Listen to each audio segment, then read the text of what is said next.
Chers auditeurs, bonjour et bienvenue dans le Libre Journal des idées politiques. Je vous propose au cours de cette émission de poursuivre notre exploration de la démocratie. Le mois dernier, nous avions abordé la question sous l'angle philosophique avec Maxence Écart. Aujourd'hui, je vous propose d'étudier les mécanismes de la démocratie directe dans une perspective comparative. Nous irons en Suisse écouter Oskar Fressinger, qui est conseiller national, l'équivalent de député, et qui est à l'origine de deux votations, une première sur l'interdiction des minarets et une seconde sur l'expulsion des immigrés criminels. Les deux votations ont été couronnées de succès et nous retrouverons dans quelques minutes Oskar Fressinger par téléphone. Avec nous dans le studio pour évoquer cette question, Yvan Blot, qui est ancien député, président de l'association Agir pour la démocratie directe, et qui travaille sur la question depuis plusieurs semaines, et j'ai envie de dire depuis plusieurs années, puisque j'ai ressorti son ouvrage Les Racines de la Liberté, paru chez Albin Michel au milieu des années 80, et déjà il consacrait un chapitre entier sur la question de la démocratie directe qu'il appelait de ses voeux. Merci Monsieur Yvan Blot d'être avec nous. Nous avons également dans ce studio Éric Martin, responsable du site internet Nouvelles de France, qui est à l'initiative d'une pétition, en tout cas qui relaie activement une pétition visant à l'organisation d'un référendum en France. Merci d'être avec nous, Éric Martin. Merci. Alors, Yvan Blot, commençons par définir ce qu'est la démocratie directe. Qu'est-ce que la démocratie directe? Quels sont ces outils? Comment on la distingue surtout de la démocratie semi-directe et de la démocratie représentative? Oui, la démocratie directe est un modèle extrême qui a existé dans l'Antiquité, notamment à Athènes. Et en dehors de Athènes, on a aussi des textes de Tacite qui décrit les assemblées de guerriers de l'ancienne Germanie aussi qui fonctionnaient comme ça. Un peu plus près de nous, au Moyen-Âge, dans les cantons alpestres en Suisse, les gens ont pris l'habitude de se réunir pour voter des textes, pour prendre des décisions, tous ensemble sur la place du village. Ça existe encore, on appelle ça l'Assemblée des citoyens, et ça existe même dans deux cantons suisses au niveau cantonal, c'est-à-dire au niveau d'un petit État. Il n'y en a plus que deux maintenant, les autres ont disparu peu à peu, il reste Appenzell et il reste Glaris. Alors, je vous engage d'ailleurs, si un jour vous avez l'occasion d'aller visiter ces assemblées, c'est assez extraordinaire. C'est Solzhenitsyn qui en avait visité une et qui était reparti absolument enthousiasmé. Donc les gens votent les lois sur la place du village à main levée. Ils votent pour, ils votent contre, et ensuite ils élisent ou ils ne réélisent pas les ministres selon le travail que les ministres ont fait ou n'ont pas fait. Ça, c'est la démocratie directe pure, si je puis dire. Et puis, il y a la démocratie représentative, c'est ce que nous connaissons. Enfin, elle est théoriquement représentative, hein, c'est-à-dire que les lois, en principe, sont votées par des députés qui sont élus par le peuple. Mais en pratique, depuis de très nombreuses années, cette démocratie représentative a complètement dérivé. Aujourd'hui, ce ne sont pas les députés qui votent, enfin, ils votent les lois, bien sûr, mais ce ne sont pas eux qui font les lois, ce sont les hauts fonctionnaires des ministères qui font les lois. Les hauts fonctionnaires font des suggestions au gouvernement, le gouvernement reprend ces suggestions et ensuite dit aux députés de la majorité vous avez intérêt à voter ce que je souhaite, sinon vous serez exclu du parti. Vous êtes d'autant mieux placé pour l'affirmer que vous êtes à la fois haut fonctionnaire et ancien député. J'étais des deux côtés de la barrière, effectivement, puisque j'ai été 15 ans parlementaire, député français et député européen. Et je travaille actuellement dans un grand ministère, effectivement, où je vois d'ailleurs que j'ai beaucoup plus d'influence sur le gouvernement que lorsque j'étais député, ce qui est très très significatif. Les hauts fonctionnaires ont bien plus d'influence que les députés. Donc les hauts fonctionnaires n'étant pas élus, la démocratie représentative n'est pas vraiment représentative, on peut dire, puisqu'en réalité ce sont les fonctionnaires qui font les lois. Alors la démocratie semi-directe, c'est une invention suisse, ça date de 1830 à Saint-Gall, c'est-à-dire que le Parlement de Saint-Gall avait décidé de supprimer cette fameuse assemblée de citoyens. Et les citoyens l'avaient très très mal pris. Alors pour arriver à pacifier le canton, le gouvernement de Saint-Gall a pris la décision en disant on va quand même mettre un Parlement que vous élirez, qui votera les lois à votre place, mais vous aurez toujours la possibilité de voter contre en faisant une pétition qui déclenchera un référendum, et ça vous permettra d'annuler une loi votée par le Parlement si vous n'êtes pas content du travail de vos députés. Et ça, c'est vraiment le démarrage de ce qu'on appelle la démocratie directe, ou plus exactement la démocratie semi-directe, parce que le Parlement existe, mais il est complété, si je puis dire, par des référendums. Il est complété de deux manières. D'une part, le peuple par pétition, donc une pétition de quelques milliers de signatures permet, en Suisse au niveau fédéral, il faut quand même 50 000 signatures. En Italie, il faut 500 000 signatures. Donc cette pétition déclenche un référendum contre une loi qui vient d'être votée par le Parlement. Et ensuite, le peuple se prononce, soit il confirme la loi votée par le Parlement, soit il l'infirme. Et puis le deuxième outil, c'est l'initiative populaire pure, si je puis dire, l'initiative populaire, c'est-à-dire lorsque le Parlement ne veut pas traiter un sujet, le gouvernement ne veut pas traiter un sujet, mais les citoyens, eux, ont un sujet qui les passionne, eh bien, un petit comité peut se former, collecte des signatures, il en faut 100 000 en Suisse, et il rédige un projet de loi, et ce projet de loi ensuite est soumis au peuple sous forme d'un référendum. Le Parlement, au passage, d'ailleurs, donne son avis. Il donne un avis pour, un avis contre. Il peut même rédiger un contre-projet. Ça se fait beaucoup en Suisse, dans certains États américains. Et c'est donc une concurrence, si je puis dire, démocratie semi-directe. On met en concurrence le peuple et les parlementaires, au fond. Les parlementaires gardent un rôle important, bien entendu, mais le peuple peut, à tout moment, soit le court-circuiter ou soit annuler ses décisions. Alors, voilà ce qu'on peut appeler donc la démocratie semi-directe, qui actuellement existe donc en Suisse, bien sûr, au Liechtenstein, aux États-Unis. Alors, aux États-Unis, c'est très important parce qu'il y a quand même 27 États sur 50 qui pratiquent ce système. Ça existe depuis la réunification allemande en Allemagne, oui. C'est au niveau des Länder, c'est au niveau des régions allemandes et au niveau des communes. Et puis enfin, ça existe en Italie à tous les niveaux, au niveau local comme au niveau national, depuis 1974. Donc ça se développe, mais en France, pour l'instant, il n'y a rien de tel. Alors, quel est l'impact de ces outils? Vous les avez étudiés. Il y a un impact sur le plan politique, il y a un impact sur le plan économique, sur le plan éducatif même. Oui. Alors, commençons peut-être par l'économie. Vous avez traduit une étude qui a été faite en Allemagne sur l'impact des mécanismes, l'utilisation des mécanismes de démocratie directe sur l'économie, sur les finances publiques, sur l'endettement. Étude de Larsfeld et Gebhardt Kirchgessner, que vous avez récemment traduite et qu'on peut retrouver sur votre site démocratiedirect.fr. Démocratie directe en un seul mot. Ouais. Sinon vous tombez chez Bérou, je ne sais pas pourquoi. Donc tout attaché, démocratiedirect.fr. Alors quels sont les enseignements de cette étude, encore une fois, que vous avez traduit de l'allemand? Oui, alors il y a une chose qui est quand même frappante, c'est qu'en France, les études universitaires sur la démocratie directe sont inexistantes, alors que dans d'autres pays, vous avez des centres de recherche et d'études qui permettent d'avoir des documents très intéressants, mais évidemment, c'est pas en langue française en général. Alors aux États-Unis, vous avez notamment Initiative and Referendum Institute, qui est un institut qui dépend de l'Université de Californie du Sud, dirigé par un professeur Matsuzaka, qui fait une banque de données remarquable sur tout ce qui se passe en Amérique. En Allemagne, maintenant, il y a la même chose à Marbourg, l'Université de Marbourg, très vieille université allemande. En Suisse, vous avez l'Université de Aarau, qui est une petite université près de Zurich, qui aussi se concentre là-dessus. Et alors, là, cette étude, justement, a été faite par donc un professeur allemand qui s'appelle Felt, et un professeur suisse, Kirchgessner, de l'université de Saint-Gall. Ils ont fait une étude très très fouillée aux États-Unis et en Suisse pour voir le résultat de la démocratie directe en comparant avec les États ou les communes qui n'ont pas la démocratie directe. Alors par exemple aux États-Unis c'est assez facile puisque vous avez 27 États qui l'ont et puis 23 États qui ne l'ont pas. Donc on peut comparer qu'est-ce que ça donne en Californie où ça existe, qu'est-ce que ça donne à New York où ça n'existe pas.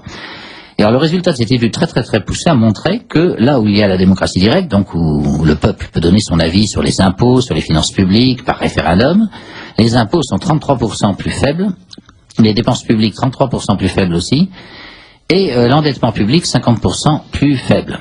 Donc quand on voit le degré de pression fiscale qui existe dans un certain nombre de pays occidentaux, quand on voit aussi l'endettement délirant dans lequel les États sont arrivés à commencer par la France, eh bien, on peut se dire que si le peuple avait eu les moyens de s'exprimer, on n'en serait peut-être pas là.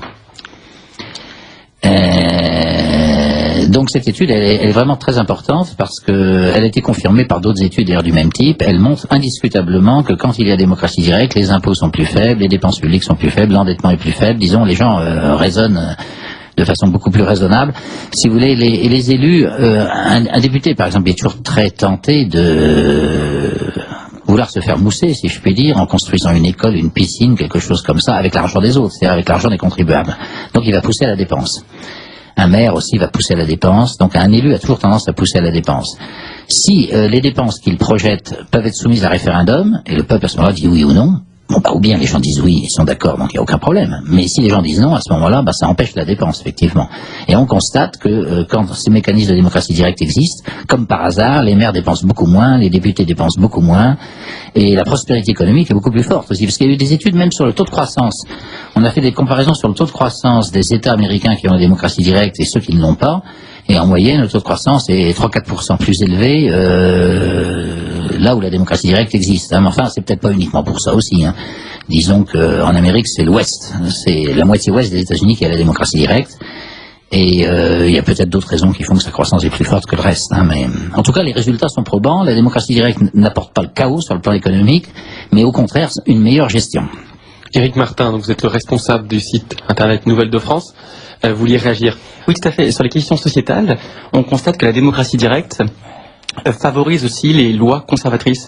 Tous les États américains où la question du mariage homosexuel est passée au crible du référendum populaire, dans tous ces États-là, le mariage homosexuel a été rejeté, justement. Aussi bien dans des États libéraux comme la Californie. Enfin, libéraux au sens américain, c'est-à-dire progressistes. Progressistes. Donc le Maine et la Californie, par exemple, ont rejeté, tandis que dans des États comme d'autres États n'ont pas posé la question au peuple, et là le mariage est légalisé. C'est parfaitement exact. On a beaucoup d'exemples de ce style. Par exemple, en novembre dernier, vous avez eu 159 référendums aux États-Unis. Pas un mot en France. C'était le 2 novembre. Vous savez, il y avait les élections qu'on appelle midterm elections, c'est les élections au Congrès et au Les élections de mi-mandat en français. Les élections de mi-mandat, voilà, c'est ça. Et ces élections, on va perdre sa majorité à Obama à la Chambre des représentants. Mais le même jour, il y avait 150 référendums dans 36 États. Et il y a eu des référendums. Il y avait un référendum, par exemple, qui a une initiative populaire, plus exactement, qui a abouti à rejeter la légalisation de la marijuana, en Californie, en l'occurrence. Il y a eu dans l'Oklahoma, alors là, une initiative populaire assez originale, où on a inscrit dans la Constitution que les juges ne pouvaient pas se référer à la charia islamique pour rendre des jugements. Alors, ça peut paraître bizarre, mais il y a une raison. C'est parce qu'il y a un tribunal du New Jersey, il y a un an ou deux, qui a relaxé un homme qui frappait sa femme, qui lui faisait subir toutes sortes de sévices, en faisant valoir que cet homme était musulman et donc que c'était normal puisqu'il pratiquait les pratiques de sa religion. C'est un tribunal du New Jersey qui a pris cette décision et ça fait beaucoup de scandales aux États-Unis, bien sûr. Il y a eu un appel. En appel, d'ailleurs, ce jugement a été cassé. Mais ça a beaucoup frappé un député de l'Oklahoma qui s'est dit « Oh là là, moi je voudrais pas qu'un juge un jour fasse le coup dans mon département, dans mon État ». Et donc il a fait inscrire dans la Constitution l'interdiction d'utiliser la charia dans le droit public de l'État de l'Oklahoma. Tout ça le 2 novembre. Le même jour, il y a eu d'autres. Il y a un autre truc qui est très intéressant, c'est à Washington, dans l'État de Washington, qui se trouve tout à fait à l'ouest, près du Canada. Ça n'a rien à voir avec la ville de Washington. Il y a un monsieur très connu qui s'appelle Bill Gates. Et Bill Gates a lancé une initiative populaire, lui aussi, bizarre, qui peut paraître un peu étrange pour un milliardaire. Il a lancé une offensive, si je puis dire, fiscale. Il a dit que toute personne qui gagnait plus de 200 000 $ par an devait payer un impôt sur le revenu exceptionnel. Et alors, cette initiative populaire a été rejetée par 70% des voix. C'est-à-dire que l'immense majorité des citoyens a refusé de taxer les riches de façon... avec deux arguments. C'est que d'abord, les gens en question quitteraient l'État de Washington, iraient dans un autre État américain, si on les surtaxait, bien sûr, ce qui paraît assez logique. Et le deuxième argument, c'est oui, on commence comme ça. On commence par taxer les très riches. Puis ensuite, on va faire baisser la barre. On sait ce que c'est qu'une administration fiscale. Petit à petit, elle baissera la barre. Et puis un jour, les classes moyennes en prendront plein la poire. Donc les électeurs ont voté avec bon sens, je pense, contre cette taxation, cette discrimination, disons, des riches, qui était voulue par un milliardaire américain, ce qui est assez curieux. Donc vous avez parlé de bon sens. Le reproche qu'on fait aux outils de démocratie directe et au référendum, c'est les initiatives populaires, c'est de résultats qui seront excessifs, des votes qui iront dans le sens de l'intérêt de certains, mais pas de l'intérêt commun. Qu'est-ce que vous répondez à cet argument ? Bon, vraiment cet argument, je sais qu'il est très courant, mais entre nous, il est extrêmement pauvre, parce que si vous utilisez ce genre d'argument, à ce moment-là, moi je ferais remarquer tout simplement que Adolf Hitler a été élu chancelier par une majorité parlementaire, à la suite d'élections, tout ce qui est plus classique, et donc il faut supprimer les élections, parce que les élections font élire les nazis, n'est-ce pas Les élections, apparemment, sont des phénomènes sentimentaux qui produisent des phénomènes excessifs, beaucoup plus que les référendums. Mais Hitler n'a jamais été élu par référendum, il a été élu par des élections classiques parlementaires, et par une majorité parlementaire. Même chose, Mussolini, il a été, on le sait peu, mais il a pris le pouvoir en 1924 avec une loi, tout simplement, votée par les parlementaires. 2 tiers des parlementaires ont voté pour lui, sans aucun problème. Les pleins pouvoirs Marshal Pétain, c'est le Parlement qui les a votés.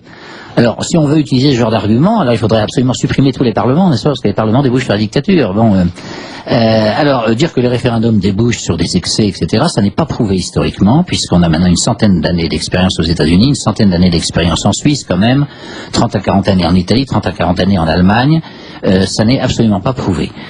Par contre, ce qui est vrai, c'est que, je dirais, le vécu existentiel des gens est pris en compte dans les décisions. Il est certain que vous n'allez pas prendre la même décision selon que vous vivez quelque chose ou que vous ne le vivez pas. Un philosophe que j'affectionne beaucoup, Heidegger, dit toujours, si vous voulez savoir ce que c'est que nager, il faut vous plonger dans le fleuve. Vous pouvez aussi lire des bouquins sur la natation. Mais c'est pas en lisant des bouquins que vous saurez vraiment ce que c'est que la natation. C'est en nageant, bien sûr. Là, c'est pareil. Si vous voulez, par exemple, sur la question d'immigration, puisque nous avons ici quelqu'un qui lance une initiative dans ce domaine, ce qui est courageux et sympathique, eh bien, en matière d'immigration, la personne qui, disons, l'ouvrier français qui rentre dans sa banlieue, dans son HLM, complètement tagué, où il y a des odeurs d'urine dans tout l'escalier, qui se fait insulter par des jeunes, comme on dit, avant de rentrer chez lui, il aura une vision vécue de l'immigration très très différente de celui du chargé de mission à l'intégration auprès du Premier ministre, qui va dans son bureau place de la Concorde avec sa voiture et son chauffeur. Ça fait un peu démago de dire ça, mais c'est vraiment la stricte réalité. Moi, je le vis en tant que haut fonctionnaire. Je vois très bien, on peut effectivement étudier sur dossier des problèmes, mais une chose est de les étudier sur dossier, une autre chose est de les vivre.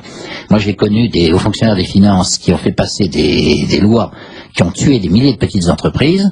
Bah, eux, ils n'ont pas été tués, hein, évidemment. Ils pensaient que leur truc était rationnel, que c'était bien. Bon, tout le monde peut se tromper, c'est vrai.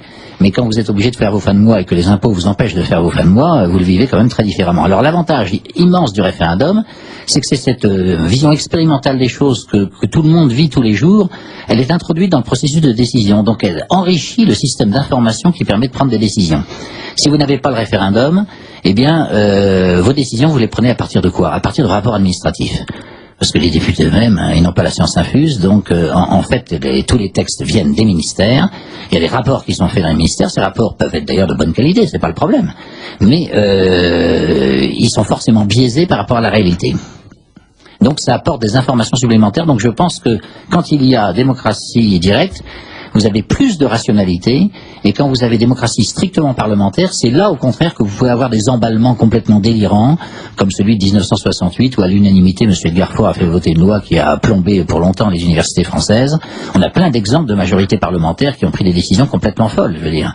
Alors que les exemples qu'on a historiquement, on n'a pas d'exemple de référendum qui ait donné vraiment des résultats aberrants, parce que quand un référendum est vraiment, je dirais, prend une tournure très très très excessive, c'est très difficile d'obtenir 50% des voix. Il faut quand même 50% des voix, et ça c'est pas facile. Par contre, avoir 50% des députés avec soi, quand on est le gouvernement, c'est très facile, il suffit de donner un ordre. Et si le gouvernement est lui-même influencé par des extrémistes, eh ben vous avez une décision extrémiste. Donc je dirais qu'à la limite, le Parlement est plus dangereux que le référendum.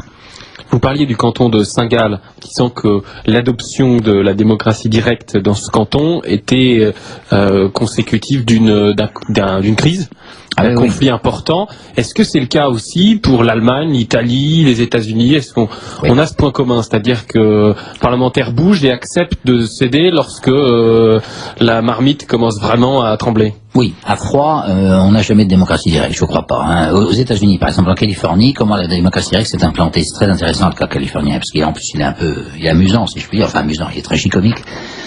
Vous aviez, à l'époque, en 1900, autour de 1900, vous aviez une énorme compagnie de chemin de fer, qui existe toujours, je crois d'ailleurs, la Southern Pacific, et cette énorme compagnie avait mis la main sur toute l'économie de la Californie, parce que les chemins de fer, à l'époque, c'était important, il n'y avait pas d'avion, etc. Et le président de la compagnie de chemin de fer payait les députés pour obtenir toutes sortes de décisions favorables à sa société, contre les concurrents, contre d'autres personnes, etc. Et un jour, il y a un procureur qui a voulu faire un procès au président de la Southern Pacific et au président du Congrès, c'est-à-dire du Parlement de Californie, pour corruption. Eh bien, le résultat, c'est qu'il a reçu un coup de revolver en plein prétoire, il a été assassiné. Alors, on a nommé un deuxième procureur, je pense qu'on lui a donné une cote de maille, celui-là. Le deuxième n'a pas été assassiné, il est allé au bout de la procédure, il a fait condamner à 25 ans de prison le président de la Southern Pacific et le président du Parlement californien pour corruption. À la suite de quoi il est devenu un héros populaire, il s'appelait Graham Johnson, Et Johnson étant devenu un héros populaire, il s'est présenté aux élections de gouverneur avec un nouveau parti qu'il avait créé, qui curieusement il avait appelé ça le parti populiste d'ailleurs, c'est assez rigolo. Et il a été élu, et son programme c'était on change la constitution, on ne veut pas que ça recommence, on en a assez des parlementaires corrompus, on en a assez des oligarchies qui se moquent du peuple, et donc on va adopter une constitution la plus proche possible de la Suisse. Et c'est le modèle suisse qui explicitement a été importé aux États-Unis, et c'est comme ça que la Californie depuis a des référendums d'initiative populaire grâce au gouverneur Johnson. Voilà. Alors, puisque ça a été importé de Suisse, rendons-nous directement en Suisse avec les auditeurs et retrouvons Oskar Fressinger, conseiller national, c'est-à-dire député depuis 2003, âgé de 50 ans, principale figure de l'Union démocratique du Centre, le premier parti politique de la Confédération helvétique avec 31% des voix aux élections de 2007. Il est à l'origine de la votation du 29 novembre 2009 visant à l'interdiction de la construction de minéraux, puis à celle plus récente du 28 novembre 2010 pour le renvoi des criminels étrangers. Succès dans les deux cas, c'est l'astérix du nouvel ordre mondial, l'irréductible gaulois, selon Minute qui titrait que l'irréductible gaulois c'est Monsieur Fressinger et ses amis. Il est avec nous. Est-ce que vous nous entendez, Monsieur Fressinger ? Oui, je vous entends bien, je vous entends très bien depuis les hauteurs des montagnes valaisannes. Je suis ici à presque 3000 mètres, j'ai la vallée du Rhône devant moi, il y a une énorme mer de brouillard. Au loin, je vois le Mont Blanc. Donc vous imaginez que je suis vraiment bien installé pour vous parler. Merci d'être avec nous. Nous voyageons avec vous. Alors, comment se sont réalisées ces campagnes? Comment vous les avez initiées? Comment vous les avez menées? Comment expliquez-vous ce succès? C'est qu'en Suisse aussi, vous avez le problème que connaissent tous les pays du monde avec leurs élites, c'est qu'à force d'exercer on finit par être corrompu. L'exemple que je viens d'entendre à propos de la Californie est éloquent. Le problème des politiques, c'est qu'ils font une politique à relativement courte échéance, puisqu'ils doivent être réélus tous les 4 ans, et puis que quelque part, ils sont déresponsabilisés par le fait qu'ils peuvent toujours se réfugier derrière l'idée que derrière eux, ce sera le déluge. Donc, ils n'auront pas réellement assumé les suites, sur la longue durée, les suites de leur politique. Par contre, le peuple, lui, il peut pas se détourner de sa propre vie, de sa propre existence et des réalités politiques. Il va devoir les subir et les faire subir aussi à ses enfants et ses petits-enfants. Donc c'est pour cela que je pense que la démocratie directe est un bon modèle, puisque les gens agissent en fonction de leurs propres intérêts quotidiens et de celui de leurs descendants. Donc nous avons utilisé maintenant ces dernières années assez souvent ce mécanisme en Suisse, évidemment au goût de nos adversaires un peu trop, mais puisque la politique ne voulait plus bouger, que ce soit dans le domaine des minarets, où on a bafoué clairement la volonté des habitants de Wangen qui ne voulaient pas la construction de ce minaret, puis c'est le tribunal fédéral qui finalement, se basant sur la Constitution, les a forcés à l'accepter. Eh bien, nous avons agi au niveau constitutionnel à travers une initiative. La même chose pour l'expulsion des étrangers criminels. Si la loi actuelle était réellement appliquée, ça irait, mais on s'aperçoit que les politiques se sortent constamment de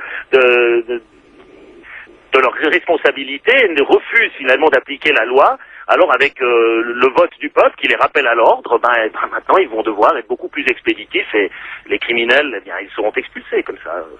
Alors, tout le monde se portera mieux. En France, lorsqu'un homme politique sort du rail, dérape, comme on dit dans le langage médiatique, il y a deux stratégies. Il y a celle du scandale, en général pour l'enfermer, le caricaturer et le diaboliser. Et puis une stratégie plus couramment utilisée, c'est le silence médiatique. Comment les médias vous aborde-t-il, à la fois vous et puis l'UDC, qui a des positions qui déplaisent, j'imagine, à leur façon de penser? Alors c'est exactement le même mécanisme. Salissé, il restera toujours quelque chose. Donc moi je suis vilipendé, sali, on me jette des immondices à longueur de journées et d'années. Bon, je vis avec. Ce qui me sauve, c'est la démocratie directe, une fois de plus. Pourquoi ? Parce que les médias ont beau me diaboliser, me massacrer, les gens ont oublié d'être idiots. Ils se disent toujours que si quelqu'un est à ce point massacré, démoli et vilipendé, c'est que quelque part, il doit valoir quelque chose, parce qu'on n'attaque pas des gens qui sont insignifiants. Donc déjà, ça vous donne une certaine valeur. Les adversaires s'en aperçoivent pas.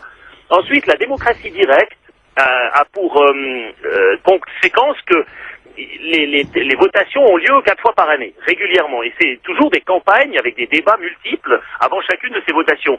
Alors on ne peut pas vous taire complètement, puisqu'ils peuvent quand même pas faire les débats entre eux et puis se caresser dans le sens du poil, ils sont obligés d'avoir un punching ball. Et le punching ball, c'est vous. Bah, c'est très bien, alors vous en avez 3 ou 4 en face qui vous tapent dessus, et puis vous rendez les coups, vous avez 2 fois plus, 3 fois plus de temps de parole que les autres, puisque vous pouvez rétorquer à chaque attaque qui vous est adressée, et vous en sortez très bien. Donc le système, tout en voulant vous démolir, finalement, il vous donne de l'énergie, c'est ça qui est assez extraordinaire. Et alors, ça c'est pour l'aspect médiatique. Qu'en est-il des adversaires politiques? En Belgique, on connaît la politique du cordon sanitaire. En France, c'est le barrage républicain. Qu'en est-il en Suisse, où on a le sentiment qu'il y a une tradition beaucoup plus consensuelle, on gouverne tous ensemble? Comment ils vous appréhendent là encore, les adversaires politiques cette fois-ci, ou vos collègues politiques? Alors là, il y a une situation assez étrange qui s'est établie ces derniers temps. C'est que vous avez donc une gauche qui est assez forte, c'est le deuxième parti de Suisse. Vous avez l'UDC qui est le premier parti qui avoisine 30%. Et puis vous avez le centre.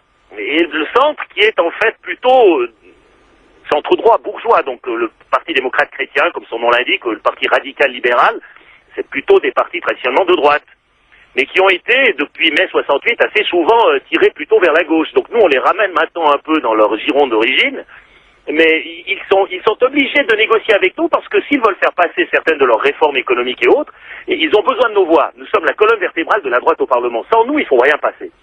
Donc ils sont obligés de vivre avec, et même s'ils nous haïssent joyeusement, de cohabiter d'une manière ou d'une autre. De plus, c'est vrai qu'au gouvernement, tous les partis sont représentés, puisque les Suisses préfèrent ça à un système d'alternance, ce qui évite de devoir dire pendant 4 ans du mal d'un autre parti, puis ensuite faire la même chose dans le sens inverse pour les 4 ans suivants.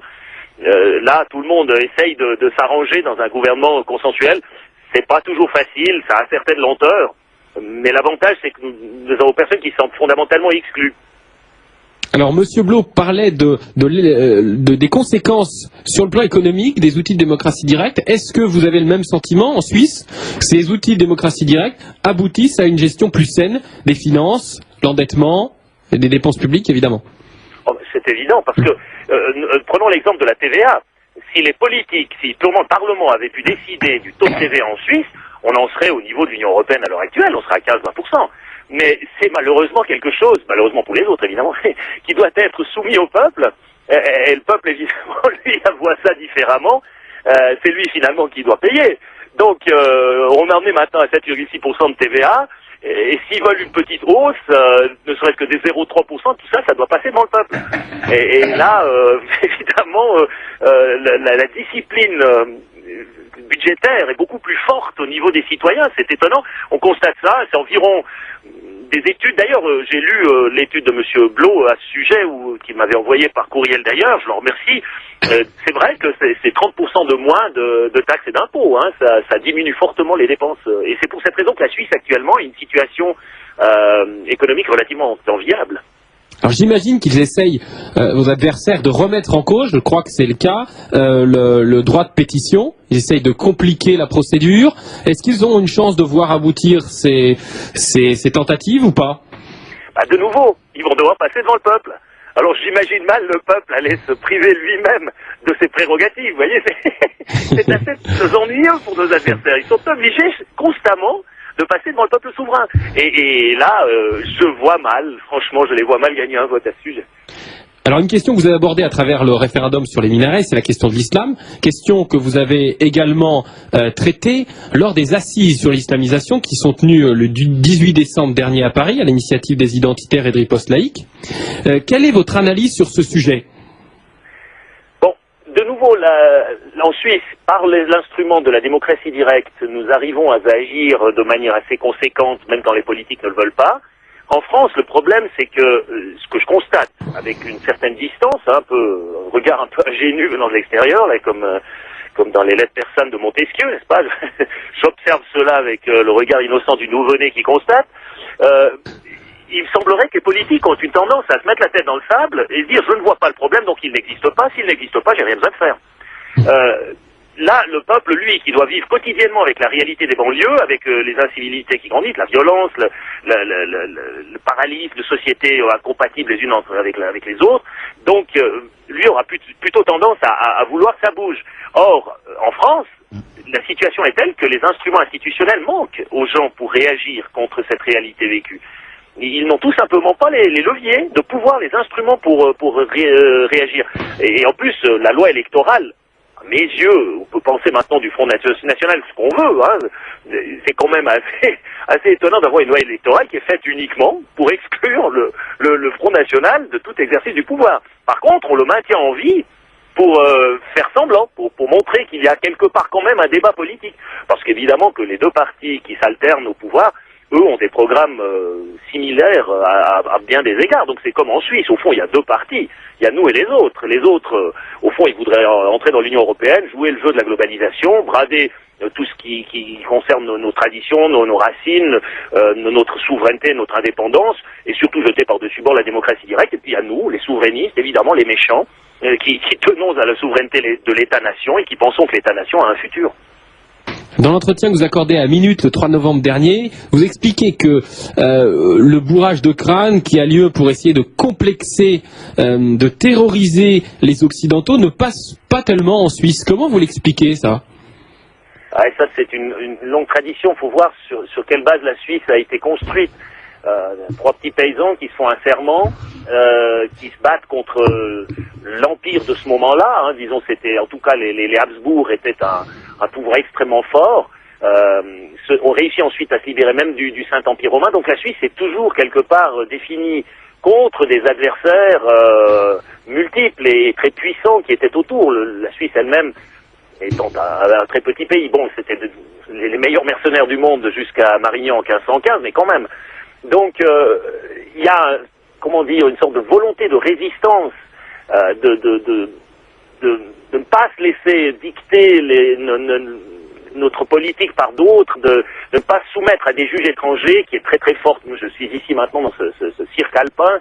Je vous jure, c'est vraiment quelque chose d'assez exceptionnel. Et je fais d'ailleurs un ciel, je dirais pas un nuage, donc le soleil radieux. Et dans ces Alpes-là, face à cette nature sauvage, à cette verticalité, les caractères des gens sont forgés d'une manière très particulière. Et je pense que ça entre dans ce pouvoir de résistance qu'a le peuple suisse. Un sentiment qu'on a en Suisse, c'est que vous avez fait aussi, vous avez aussi pour devise, pour vivre heureux, vivons cachés. Je ne sais pas si c'est une vision tronquée, mais si c'est le cas, est-ce que votre médiatisation internationale commence à gêner en Suisse, jusque dans vos rangs?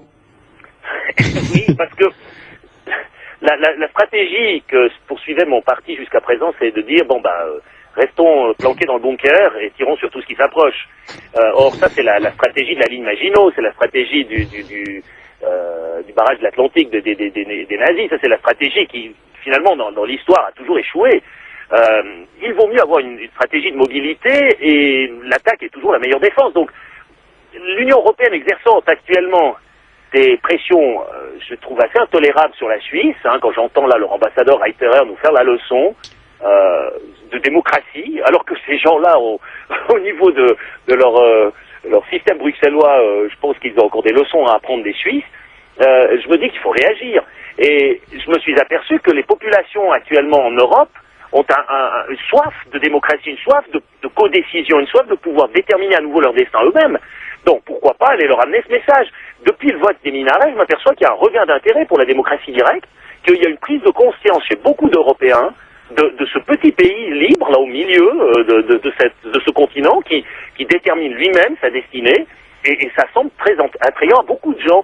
Ça fait peur aux élites européennes, évidemment, elles n'ont pas du tout envie de se voir imposer un tel système, et c'est pour cette raison d'ailleurs que j'y vais, je parle de la démocratie directe, j'essaye de propager ce message, donner envie aux gens de réagir, de faire quelque chose. Il y a des groupes qui se créent un peu partout, en Allemagne en tout cas c'est très fort. C'est peut-être plus facile en Allemagne puisque c'est aussi un pays qui est construit sur un certain fédéralisme, mais ça aura des suites. Je pense que le visage de l'Europe a changé et le modèle actuel de l'Union européenne, moi je lui donne pas une très grande chance de survie sur la durée. Alors vous avez les prochaines élections en Suisse en octobre 2011, c'est les élections du Conseil national, je crois. Oui. Comment vous les abordez? Quelle est la tendance si on regarde un peu les sondages? Et puis quels sont vos objectifs? Quel thème vous allez essayer de mettre en avant? Nous allons essayer de passer la barre des 30%. Donc l'autre fois, là, vous avez fait une petite erreur, mais c'est pas à 31%, on avait 28,9%. D'accord. Donc on va essayer de passer la barre des 30%. Ça, c'est notre but chiffré.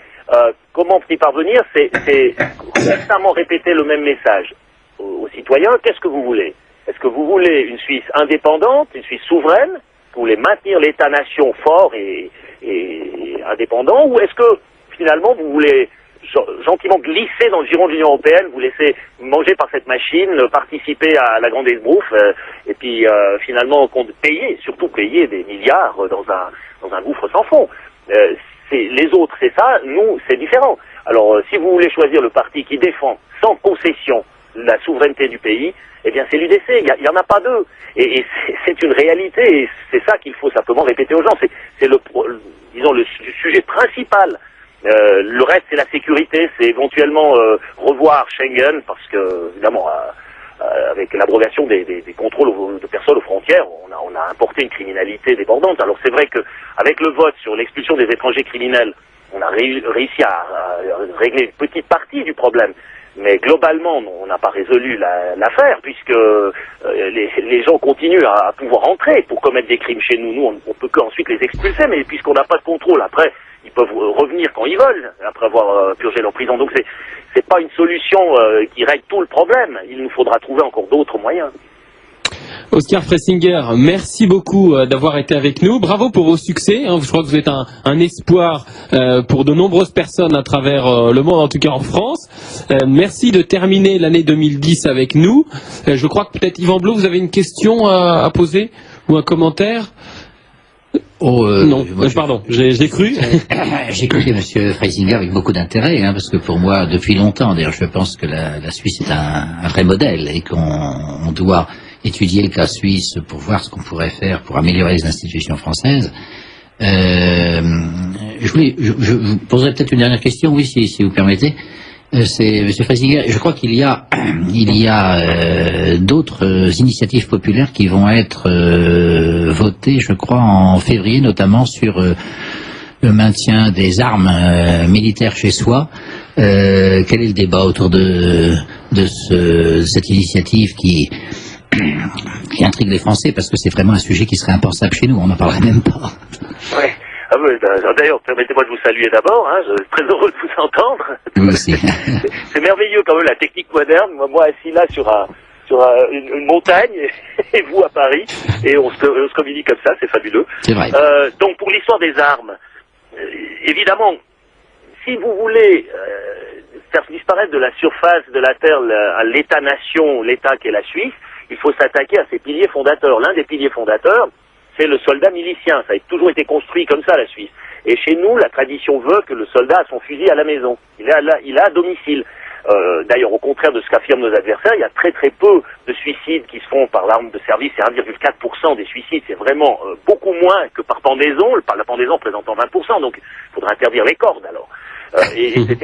Donc ensuite, il nous arrive avec les statistiques en disant que là où il y a des armes à feu, le pourcentage des suicides par arme à feu est supérieur à là où il n'y en a pas. Oui, c'est vrai, alors moi je peux leur prouver que là où il y a un fleuve, le suicide par noyade est plus important que là où il n'y a pas de fleuve. Donc c'est des arguments d'une idiotie, mais c'est affligeant. Nous tenons au fusil parce que nous constatons qu'on veut désarmer le citoyen suisse, et c'est une sorte de relation de confiance qu'il y a entre l'État et le citoyen qui a son arme et qui contribue activement à la défense nationale. Ça, c'est quelque chose qui nous tient à cœur. Donc nous voulons maintenir cela, et si on désarme par contre le citoyen honnête, et en parallèle on ne fait rien contre les armes des mafias albanaises qui joyeusement pratiquent la vente d'armes ici sur nos territoires, donc ils sont surarmés ces gens-là. Vous avez les armes donc au noir qui pullulent. Eh bien vous avez la situation très vite comme en Grande-Bretagne, où finalement ce sont plus que les gangs qui sont armés, et le citoyen ayant été désarmé, il ne peut plus rien faire. C'est une situation qu'on va absolument éviter. Même les policiers ont été désarmés en Grande-Bretagne. Comment? Même les policiers ont été désarmés en Grande-Bretagne. Oui, non, mais c'est absolument incroyable. Donc c'est vraiment j'ai l'impression que la civilisation occidentale est en train non seulement de s'avorter elle-même, de se désarmer elle-même, de s'éradiquer elle-même. Donc l'islam n'a pas beaucoup de travail à faire. C'est franchement nous qui sommes idiots, et c'est nos élites que franchement j'accuse de brader tous ceux que nous avons mis des millénaires à construire. C'est affligeant. Alors nous allons résister. Je pense que les chances de gagner ce vote sont assez fortes. Il y a une mobilisation qui se fait. On a beaucoup de tireurs. C'est une grande tradition chez nous. On a les chasseurs, etc. Donc ça devrait jouer quand même. Merci. Merci encore, Monsieur Fressinger, d'avoir été avec nous, et bonne année 2011. Tous nos vœux de santé et de succès pour cette année. Merci de même, et merci de m'avoir invité. Au revoir. À très bientôt. Au revoir, Monsieur Fressinger. Alors, retour dans le studio de Radio Courtoisie. Je me tourne vers quelques auditeurs qui ont réagi, pas encore au propos de Monsieur Fressinger, je n'ai pas encore eu les questions ou remarques des auditeurs sur la première partie d'émission. Alors un auditeur nous dit, si on dépense de l'argent pour faire des minarets, c'est bien pour qu'ils servent un jour. Un autre nous signale que le site français de souche est censuré par Numéricable. Alors je crois que ce site, en fait, f2souche.com, qui est un site d'information exceptionnel, subit régulièrement des attaques ces derniers mois, ces dernières semaines. Je crois peut-être Éric Martin, qui anime un site lui-même, Nouvelles de France, vous savez peut-être un peu mieux ce qui s'est passé. Je crois que on lui trouve effectivement, on cherche en fait des ennuis à tous les sites comme François de Souche et d'autres, et donc nous on n'a pas le droit à l'erreur dans ces cas-là, effectivement. Au moindre problème de copyright, on nous l'héberge. Le droit d'auteur, vous voulez dire en français. Voilà, le droit d'auteur, pardon. Enfin, il y a toujours des histoires comme ça, effectivement. Donc on n'a pas le droit à l'erreur. Il faut qu'on fasse vraiment notre mieux, pour éviter ça. D'accord, je crois qu'il s'est hébergé cette fois-ci auprès il a fait appel à un hébergeur dans le nord de l'Europe qui se vante de n'avoir jamais fermé un site. Exactement, et qui héberge même des sites pédophiles, donc il ne devrait pas y avoir de problème.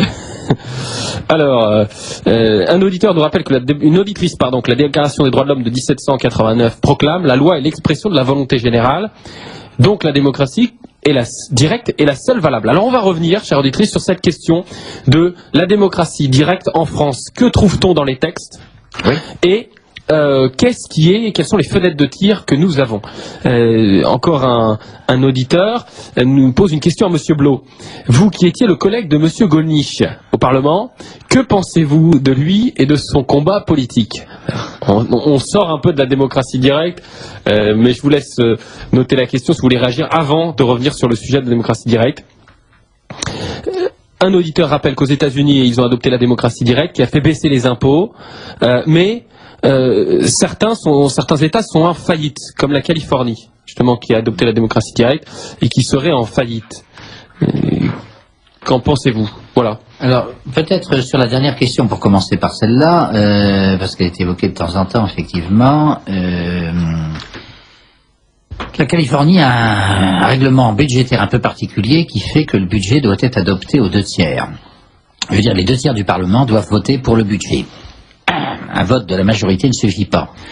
Et comme il y a une véritable guerre entre les démocrates et les républicains en Californie, ils n'arrivent jamais à se mettre d'accord pour voter un budget aux 2/3. Ce qui fait qu'il y a plein de difficultés à la suite de ce non-vote du budget.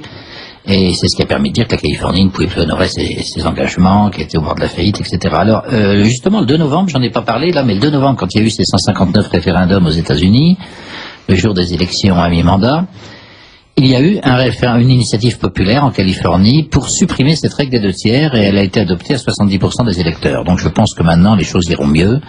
Je crois que c'était une règle excessive, effectivement, de vouloir faire voter un budget par 2/3 des parlementaires. Il suffit d'une majorité normale, ça suffit amplement. Voilà pour la Californie. Monsieur Gollnisch, c'était mon collègue au ministère, mais au Parlement européen, pardon. C'est un homme, comme chacun sait, extrêmement cultivé et érudit, professeur de civilisation japonaise, très grand juriste, parlant plusieurs langues. Sur le plan personnel, disons, indépendamment de toute question d'étiquette politique, c'est un homme donc de très très grande qualité. Il est très mal vu aujourd'hui, je sais, par les médias, parce que ce qu'il représente, les idées qu'il a, évidemment, font que il y a beaucoup plus de critiques qui sont portées sur lui. Mais indiscutablement, c'est un homme de qualité. Voilà ce que je dirais. Je ne veux pas entrer dans les débats internes au Front National que vous devinez. Merci. Alors, c'est pas notre objet. Je vous rappelle que vous êtes à l'écoute de Radio Courtoisie, libre journal des idées politiques dirigé par Max Lebrun, et je reçois aujourd'hui Yvan Blot, Éric Martin du site Nouvelles de France, et nous venons d'entendre Oscar Fressinger, conseiller national UDC de Suisse. Nous nous penchons sur les outils de démocratie directe Quels sont-ils? Quel est leur impact? Après avoir vu l'impact politique, l'impact économique, et notamment dans une perspective comparative, voyons maintenant ce qui se passe en France. Monsieur Blot, que nous disent les textes français, le bloc de constitutionnalité français? Et puis, on verra dans un deuxième temps cette réforme qui semble être adoptée par le gouvernement, ce qui laisse entendre, compte tenu de ce que vous avez dit, du poids du gouvernement, que ça sera adopté par le Sénat et l'Assemblée nationale au garde à vous dans quelques jours. D'abord, que disent les textes français, notamment le bloc de constitutionnalité? Oui, alors vous pourrez retrouver ça sur mon site internet démocratiedirect.fr, démocratie directe en un seul mot, encore une fois. Le texte fondateur en France, c'est tout simplement un texte extraordinairement connu, qui est la Déclaration des droits de l'homme et du citoyen de 1789, et qui sert en quelque sorte de préambule à notre Constitution. Dans cette déclaration de 1789, il y a deux articles qui nous intéressent ici, l'article 6, l'article 14, je crois, il me semble, oui. L'article 6 dit « La loi est l'expression de la volonté générale. Tous les citoyens ou leurs représentants ont le droit de participer à son expression. » Alors, tous les citoyens, ça veut dire le référendum, ou leurs représentants, ça veut dire les députés. Ça veut dire que l'article 6 prévoit que la loi peut être votée soit par les représentants, soit par les députés, mais aussi elle peut être votée par tous les citoyens. On peut dire que cet article 6 n'est pas appliqué intégralement, puisque... sauf quelques cas rares où le président de la République décide de faire un référendum, les citoyens ne sont généralement pas consultés. L'article 14, c'est un peu les mêmes idées, mais en matière fiscale. Il précise que tous les citoyens ou leurs représentants ont la faculté de fixer l'impôt, le montant de l'impôt, son assiette, etc.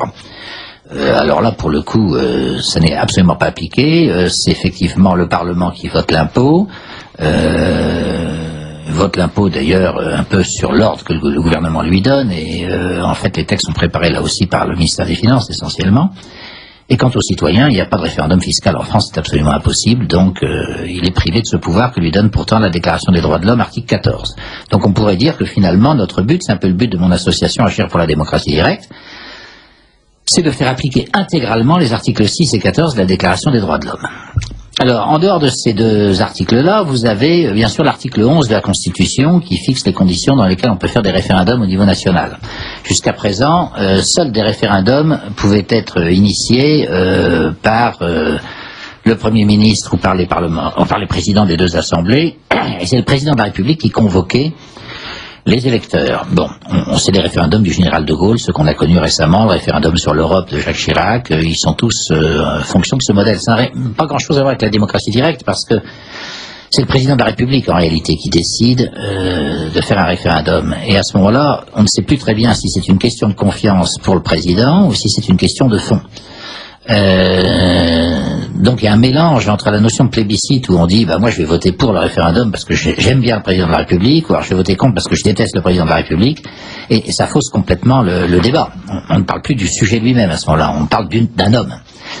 La vraie démocratie directe, il ne faut pas que ce soit le président de la République qui déclenche le référendum, il faut que ce soit une pétition de citoyens qui déclenche le référendum. Là, il y a vraiment démocratie directe, et puis il n'y a pas mélange, pétition de citoyens, là on traite le sujet au fond. Ça tombe très bien, puisque c'est ce que vient d'accepter le gouvernement. Il y a 2 ans et demi, il y a une réforme de la Constitution qui prévoit désormais la possibilité d'un référendum par le biais de pétitions. Et là, le 22 décembre dernier, le gouvernement a validé par une loi organique cette possibilité qui doit ensuite être votée par le Sénat et l'Assemblée nationale.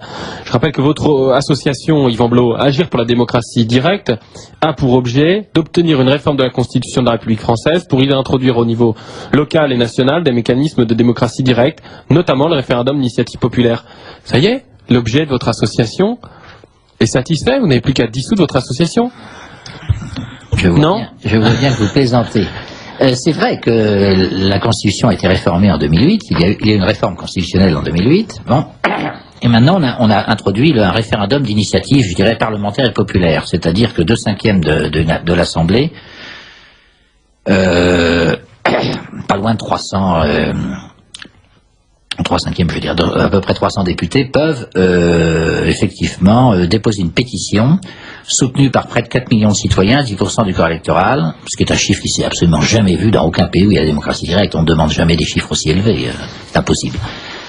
Et donc ces parlementaires, avec leurs 4 millions de citoyens qui ont signé la pétition, peuvent envoyer un texte, disons un nouveau texte, une initiative populaire, donc un texte de loi qui va être examiné par le Parlement. Si le Parlement, pendant quelques mois, n'examine pas ce texte, à ce moment-là, le président peut déclencher un référendum. Donc, en fait, vous avez des verrous partout. Hein. D'abord, il faut qu'il y ait plusieurs centaines de parlementaires qui signent la pétition. On se demande pourquoi. Un parlementaire n'est pas un être supérieur à un citoyen. Il suffit que les citoyens puissent pétitionner. Il n'y a pas besoin de parlementaires. Bon. Deuxièmement, on a mis la barre très haut, puisque c'est près de 4 millions de signatures.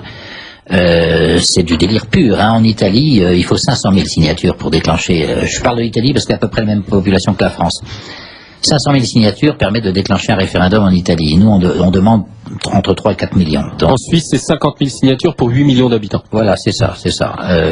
Donc 50 000, vous voyez, s'il y avait 80 millions d'habitants en Suisse, comme en Allemagne, il faudrait 500 000 là aussi. Donc le chiffre est beaucoup trop élevé, c'est un deuxième verrou. Le troisième verrou, c'est qu'il faut que la pétition et le texte arrivent au Parlement, et c'est au Parlement de discuter ce texte. Si le Parlement discute de ce texte, il n'y a jamais de référendum. Si le Parlement ne discute pas le texte, on ne voit vraiment pas pourquoi il ne discuterait pas, à ce moment-là, le président de la République peut déclencher un référendum. Donc ça fait 3 verrous, alors, ça fait beaucoup.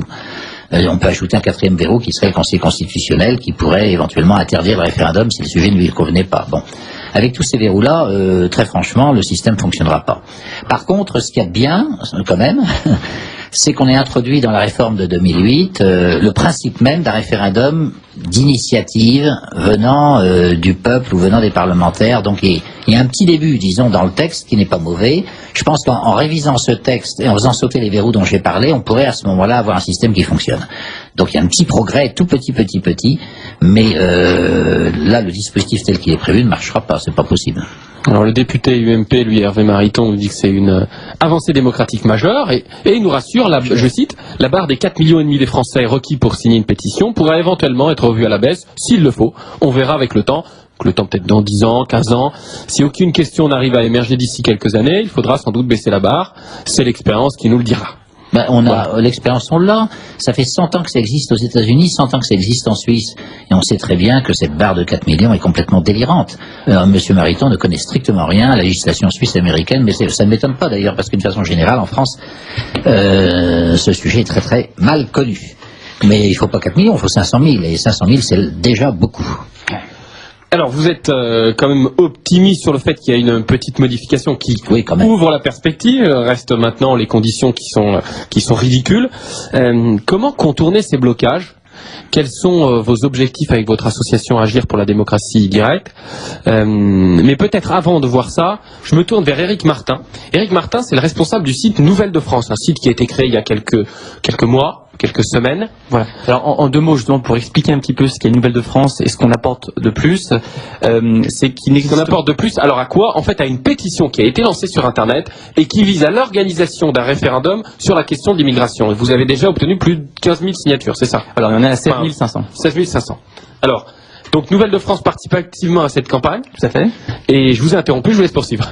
Oui, non, je disais extrêmement rapidement, en fait, pour expliquer aux auditeurs ce qu'est Nouvelles de France, c'est qu'en fait, on s'est rendu compte sur Internet qu'il n'existe pas de site Internet au contenu propre étant de droite. En fait, il y a des très bonnes revues de presse de droite, mais il n'y a pas encore de site, en fait, propre, n'ayant pas de publication papier en parallèle, créant du contenu, aussi bien vidéo, audio, qu'écrit. Voilà, tout simplement. Et donc, nous, on a décidé de soutenir, sur le plan logistique, soutenir la pétition lancée par une amie, Jeanne Dumaine, donc qui a fondé le collectif Stop Immigration et qui propose, qui a lancé une pétition visant à réclamer un référendum sur la question de l'immigration. Donc sujet extrêmement ambitieux puisque comme me disait Monsieur Blot, on va nous demander un nombre de signatures quasiment inatteignable effectivement. Mais écoutez, on se bat et puis en se battant déjà, on montre peut-être à nos gouvernants que la limite est inatteignable et qu'il faudra bien de toute façon la baisser. Tout à fait, c'est le type même, je crois, d'expérimentation qui peuvent être très utiles pour mieux faire comprendre aux Français comment ça fonctionne. Voilà, alors après, moi, ce qui me m'inquiète un petit peu, et M. Blot n'en a pas encore parlé, c'est qu'en France, la société civile est moins développée, par exemple, qu'aux États-Unis. Il y a beaucoup d'organisations de gauche subventionnées par l'État, ce qui fait que même si on pouvait déclencher un référendum, on n'aurait, je pense, pas les budgets pour être autant présents dans les médias en termes de spots publicitaires que nos adversaires. Je pense aussi bien au planning familial qu'à des associations comme le MRAP, etc., qui ont des budgets gigantesques. C'est vrai. Car public, enfin c'est de l'argent public, c'est notre argent en fait qui les fait fonctionner. Et donc toute la question effectivement, s'il y avait la démocratie directe, alors je pose la question à Monsieur Blo justement, comment faire pour quand même qu'il y ait une certaine justice quoi dans la bataille du référendum, pour qu'on ait des moyens à peu près similaires. Bon voilà. Qu'est-ce que vous proposeriez? Pour l'instant, on ne peut pas faire grand-chose, parce que justement, il faudrait pouvoir faire des référendums pour interdire les subventions à un certain nombre d'organismes qui ne défendent pas l'intérêt général, par exemple. Mais on n'a pas justement cet instrument. Moi, je crois ce qu'il faut, c'est commencer avec les moyens du bord. On a un grand atout, c'est que la très grande majorité des Français souhaitent, à mon avis, la démocratie directe, souhaitent être consultés, parce qu'il y a des sondages qui sont quand même faits, qui montrent. Les sondages sont quand même intéressants de ce point de vue-là. Ça n'a rien à voir avec la démocratie directe, bien sûr, puisque un sondage, on ne décide rien. Donc on peut dire un peu n'importe quoi. Je veux dire, quand il s'agit de décider, si on vous demande voulez-vous des impôts plus élevés ou plus bas, vous pouvez toujours dire je veux des impôts plus bas, bien sûr. Mais quand il s'agit de décider pour que les impôts soient plus bas, c'est un peu autre chose. Mais les sondages sont quand même intéressants. Je rappelle que 80% à peu près des Français sont actuellement pour l'introduction du référendum d'initiative populaire, que le taux de confiance dans les institutions politiques est très bas, il n'a jamais été aussi bas. Actuellement, il est de 40% pour le Parlement, qui est quand même élu par le peuple. Si vous demandez aux Français, avez-vous confiance dans le Parlement, 40% répondent oui. C'est quand même très faible pour une institution qui est élue. Si vous demandez maintenant aux Français, est-ce que vous avez confiance dans l'armée française, 90% vous répondent oui. Donc vous voyez la différence quand même. Hein. Et la presse, c'est à peu près, avez-vous confiance dans la presse et dans les médias, 30% répondent oui. Et alors le record, si je puis dire, est tenu par les partis politiques. Avez-vous confiance dans les partis politiques, 18% répondent oui. Donc c'est des chiffres qu'on n'a jamais connus il y a 10 ans ou il y a 20 ans. Hein. Donc je veux dire qu'il y a une crise très forte de légitimité du régime politique actuel, qui n'est pas propre à la France d'ailleurs, qu'on trouve ailleurs. En Allemagne, on appelle ça la Politik Verdrossenheit. Et c'est pareil, les sondages sont absolument accablants pour le Bundestag, pour les partis politiques allemands. Et c'est là-dessus qu'a surfé d'ailleurs le fameux banquier allemand Thilo Sarrazin, où il a vendu 1 million d'exemplaires en disant ce que les partis n'osent jamais dire. Et il est lui-même membre du Parti Socialiste d'ailleurs, mais le Parti Socialiste n'a jamais osé l'exclure tellement il y aurait une hémorragie d'adhérence si on l'exclut du parti. Donc en Allemagne comme en France, vous avez vraiment un ras-le-bol, je dirais, de la politique officielle.